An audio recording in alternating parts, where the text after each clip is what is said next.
everyone!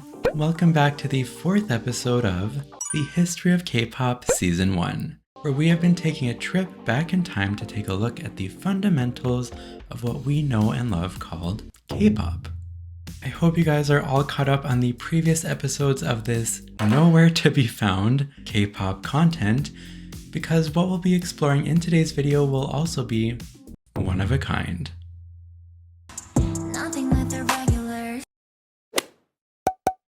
Continuing from the last episode, we'll be resuming our deep dive into the prolific career of Seo Taiji and Boys, arguably the most significant group in the emergence of K-pop as we know it today. And if you haven't already, please be sure to watch the previous episode, which is linked in the above right corner, where we discuss the group's rise to fame and their first 2 albums.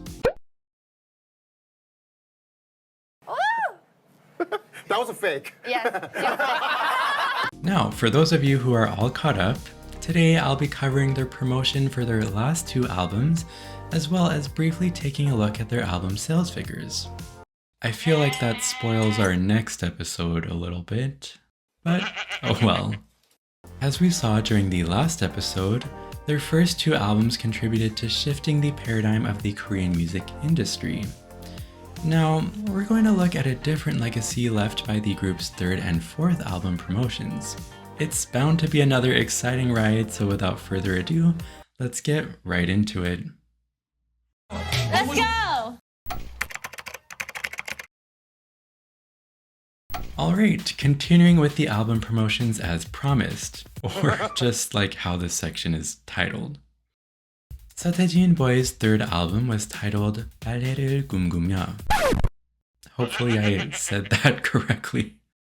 Or in our good old familiar language called English, it would be translated as Dreaming of 발해. Oh, and we can't forget to mention that this album was released on August 10th, 1994. For those who might be wondering what 발해 is, we'll give you a little bit of a history lesson. It will be short, so just hang in there. Balhae is one of the dynasties in Korean history that was established by Daejeong. Balhae emerged and succeeded Goguryeo, which ruled a similar region during the Three Kingdoms period. Balhae existed from the years 698 to 926, and it rivaled the southern country Shilla during northern and southern states period. Okay, end of the history lesson. Anyways, the main genre for this album was rock. Not the rock we see from biology classes. And the album did not feature any songs from the dance genre, unlike the group's first and second albums. Seo Taiji intended for the core genre of the album to be thrash metal, which is apparently a subgenre of heavy metal music. The group still adopted various other genres such as alternative rock, which was said to be the leading trend in the rock genre back then. I personally don't know too much about the rock genre, but okay. Now, the album's lyrical content features criticism towards Korean society, something that Seo Taiji and Boys had not heavily showcased in their earlier music.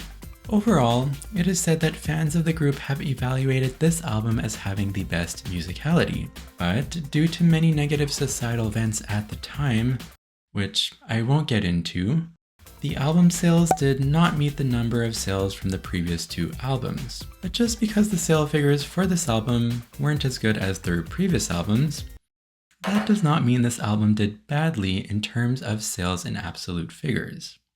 Huh? Well, what that means is that the 3rd album still succeeded in scoring a million seller.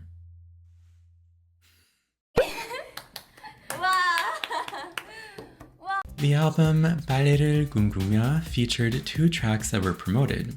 The first promoted song carries the same title as the album and expresses Seo Taiji's desire for South Korea and North Korea to end their division. This is one of the first songs that enabled Seo Taiji to be perceived as a musician who is conscious of social matters, rather than a singer who is just popular amongst the teenage demographic. The choreography for this song is called the Butterfly Dance, and showcased Lee Juno's ability as a choreographer. Oh, and when we say butterfly dance, I guess Jinho was reminded of another butterfly dance.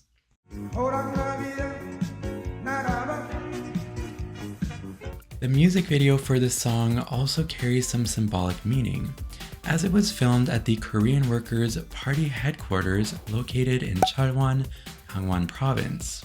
The headquarters were built in 1946 by the Workers' Party of Korea, which is Kim Il-sung's political party, so basically North Korea, while the area was under North Korea's occupation prior to the Korean War. Now, I know we said we were done with the history lesson, but we're getting there.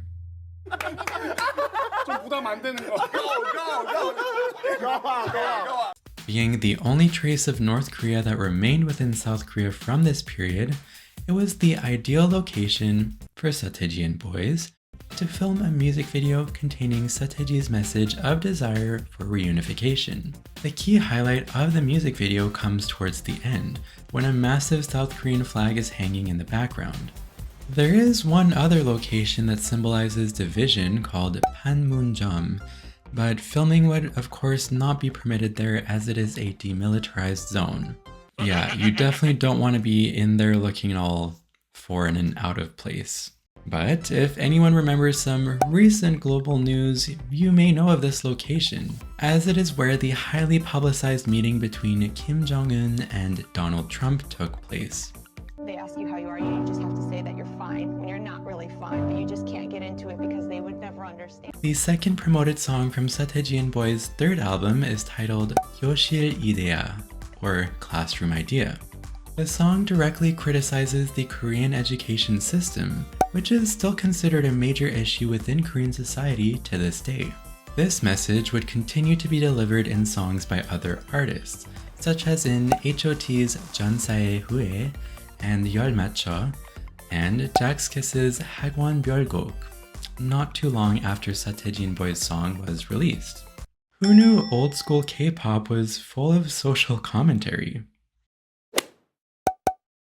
This song gained fame for another, less noble reason.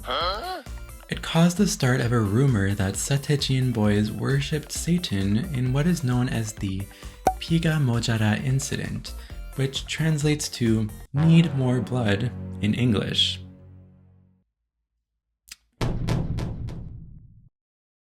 Basically, if you listen to a certain part of the song in reverse, assuming you were somehow successful with rewrapping the cassette tape in reverse order, it supposedly sounded very devilish and satanic, as described by the name of this incident itself. But if you play the cassette in its stock form, which everyone should do, the lyrics in this section express the youth's desire for societal change.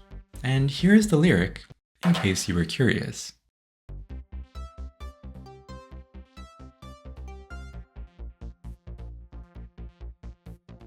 Though this may sound very silly now, it became very serious at the time to the point that news outlets began to report on the rumor. 당연하죠. When Seo Taiji appeared on a TV show, Happy Together, he stated that he simply found it interesting at first, but became extremely mad as the rumor continued to spread and eventually clarified the misunderstanding on a broadcast himself. I mean, really, if you listen to anything in reverse, it's probably gonna sound satanic. Just saying. 당연하죠. The drama Reply 1994 showcased the incident as well, where Kim Sang-hyun, or more well known as Sam Chun-po, also attempted to reverse the cassette tape. Except Jo Yoon-jin, who is a fan of the group and who also used to be the arch enemy of Sam Chun-po, caught him in action, and this is what happened to him.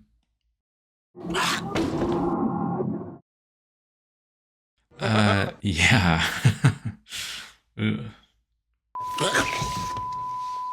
Stuff.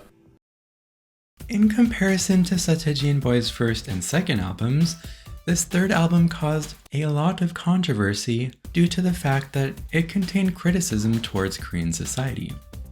However, this shift in lyrical content is what led the group to being perceived as the president of culture, which will be discussed further in the next episode. At the same time, this period of their career is when Seo and Boys started to gain a large number of not actual fans, but anti-fans, from two main demographics: rock genre fans and people from the older generation. Now, if you guys remember from the last episode, we said that Seo was originally a part of a rock band group called Shinawi, before he decided to create his own group. Seo's return to the rock genre did not make traditional rock fans happy, since they viewed him as a traitor for abandoning the rock genre in the first place. But did he really though?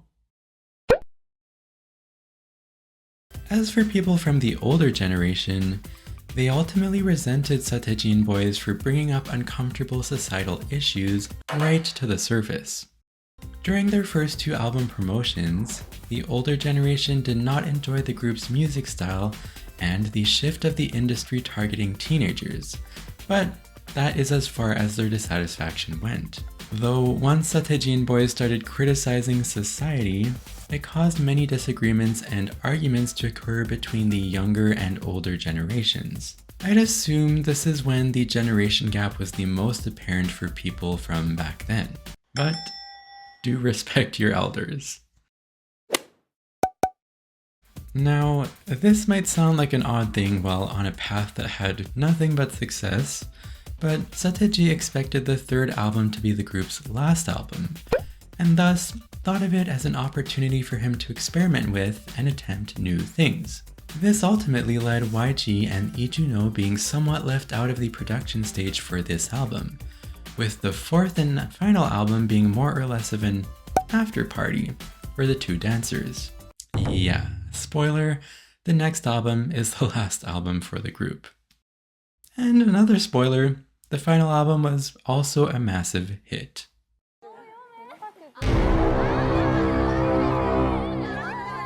The group's fourth and final album, Come Back Home, was released on October 5th, 1995, and was the last album released under the name of the group, as we had just mentioned earlier.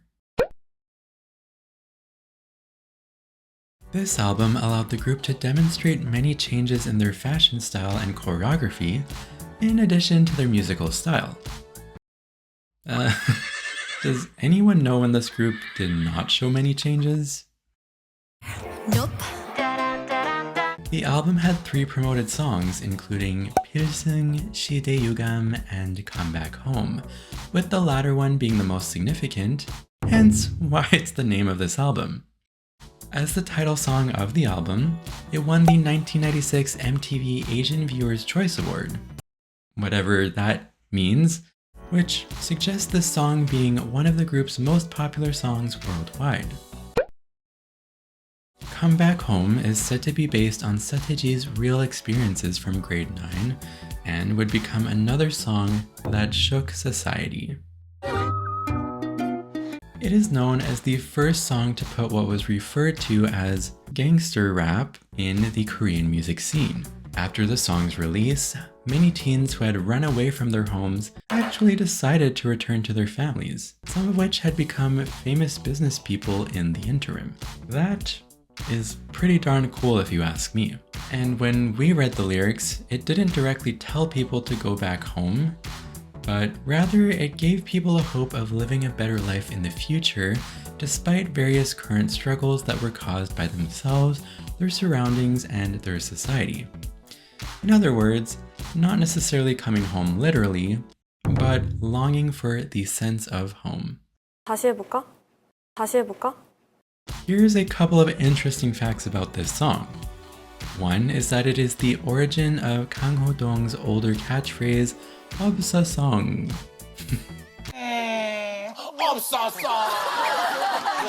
And BTS released a remake of this song in 2017 as part of Seotaeji's project for the 25th anniversary of his debut.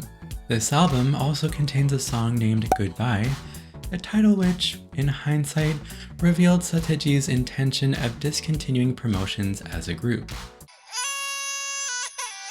It was only released in an instrumental version as part of the album. But when the group announced their disbandment, a new version of the song with lyrics was included on a separate farewell album, which ended up being a goodbye message from Seo Taiji to his fans.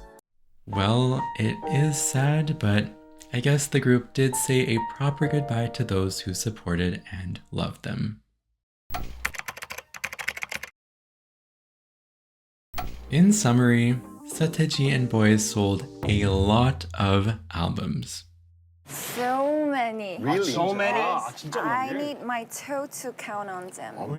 No group that has come after them has managed to sell as many albums during their promotional periods. Yes, it is true that groups today like BTS and EXO have sold millions of albums and have achieved global popularity, but Jinho and I came to agree that it's not really a fair comparison to make. The way sales and popularity were measured in the 1990s, which was represented by the sales number of the physical album, is completely different from how it is measured today, as this is more accurately represented by streaming services and YouTube music video views. And in the current music scene, it is not really possible to achieve the complete domestic monopoly of the industry in the way that Seo Taiji and Boys did, as so many of us are aware of how many popular groups are out there in the industry today.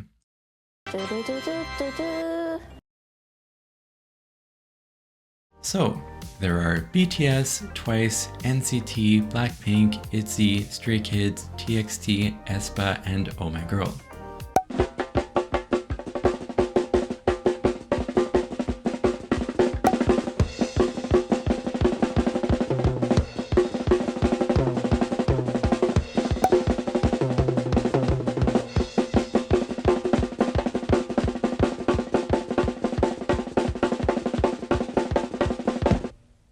Wow, there really are a lot of them. So many. Really? So many? I need my toe to count on them. And this is only a fraction of a fraction, which is still a fraction, of how many groups there are that we can easily name. And keep in mind that we didn't even start counting the famous ones from the underground scene. Anyway, going back to what we were talking about, Seo Taiji and Boys' first album sold 1.8 million copies, the second album sold 2.2 million copies, their third album sold 1.6 million copies, and the fourth album sold 2.4 million copies. Like I said before, it is worth noting that the comparison of album sales to the current generation of idols is likely unfair, since Seo Taiji and Boys promoted in a world where some of the current generation idols were not even born. Again, no other group who debuted after them has been able to achieve the same level of domestic popularity. Almost unilaterally, the core consumers of Korean teens and those in their 20s were fans of this single group during their promotions.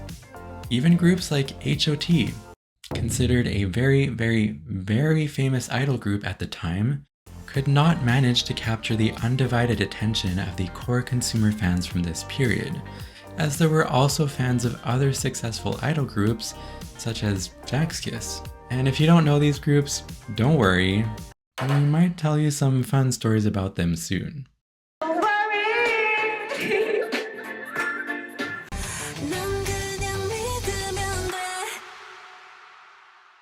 And to continue this trend, the current generation idol groups still are not able to captivate all the core consumers in Korea the way Seo Taiji and Boys did.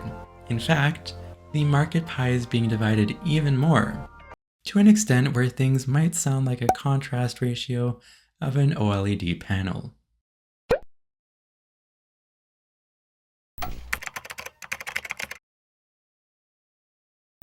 And that marks the end of this episode. We explored Seo Taiji and Boys' final two albums and some rather unrealistically large album sales figures for the group's 4 albums. I mean, how often do we see that level of sales figures in this day and age, right? I'm on the next level. Stuff. I know some of you guys might be thinking, Is there more? Please do not worry, as we still have plenty of next level stuff to tell you guys in the next episode. You guys know this, right? Speaking of which, we're gonna talk all about the legacy left by Seo Taiji and Boys, how they ended up being called President of Culture, which in turn indicates how they brought the paradigm shift in this industry. And that's not all, as we'll continue with their fandom, as well as how the group disbanded and their aftermath.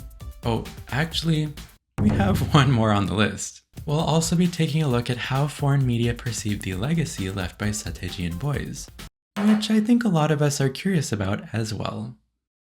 I mean, Korean pop songs were not as well known internationally back in the 90s, so it'll be interesting to see how they were perceived by people outside Korea. Before we close off, however, we would like to ask you these questions. Have you heard of their songs from their third and fourth albums? And finally, which achievement of the group impressed you the most? Please let us know in the comments down below, and feel free to share something that you learned from today's episode. Let us know if we missed anything in today's video or if anything needs to be corrected, and don't forget to leave any questions you have throughout the season on any particular video in the series, as we're planning to have a special review or Q&A episode at the end of the season. As always, thank you so much for watching and for supporting the History of K-pop series. Stay awkward, and I hope you'll tune in next time. Bye!